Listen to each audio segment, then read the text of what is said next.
Turning now to the war in Israel, several Hamas leaders in Gaza are reportedly urging terror commanders in Qatar to accept the hostage ceasefire deal proposed by President Biden. So our Daniel Cohen is live in Tel Aviv with the internal communication showing Israel maybe on the verge of breaking Hamas. Daniel. Emma, John, citing heavy losses at the hands of Israeli forces. Newly intercepted communications show senior terrorists in Gaza are insisting Hamas commanders in their five-star luxury hotels in Qatar take the deal offered by President Biden and accepted by Israel. According to the Associated Press, Hamas is desperate to stem the destruction suffered on the battlefield at the hands of Israeli forces and the utter decimation of the Gaza Strip. The AP cites an unnamed Israeli official reporting messages from May and June that suggest terror leaders accept a ceasefire plan despite the reluctance of Yahya Sinwar, the group's leader, hiding in Gaza. So how close are we to a deal? Listen.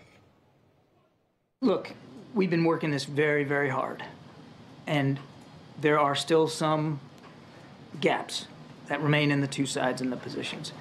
But we wouldn't have sent a team over there if we didn't think that we had a shot here. And we're going to take every shot we can. The gaps that remain involve disagreements over the timing of Hamas releasing the roughly 120 Israeli hostages, around 80 of which are presumed alive. They've been in captivity now for over 9 months. The deal that's on the table reportedly involves a 6-week truce. The terrorists have given up on the demand that Israeli forces leave Gaza permanently, but they replaced that with the demand that President Biden guarantee Israel won't resume military operations in Gaza. Israel is reportedly prepared to make major concessions, including the release of hundreds of terrorists from its prisons, and that includes murderers, to secure the release of 20 female hostages.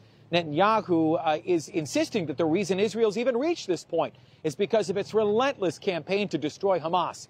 John Netanyahu promises until Hamas agrees, the Israeli operation will continue. Now back to you. Which, even if they agree, of course, it's not a fair trade. We're talking about innocent people here being held. Daniel, the State Department says there are still 5 Americans being held hostage by Hamas. Is the Biden White House negotiating specifically during these talks to secure their freedom? I haven't heard anything about that. Actually, Emma, despite having a seat at the bargaining table there, too, right, there's no reporting anywhere that President Biden is pressuring just to release the American hostages, which to me is inconceivable. He did meet with an Israeli-American, a former hostage at the White House last night. Her name is Liat Benin Asili. We understand she was released from captivity in November. It was a positive meeting, but Emma, you touched on something really important.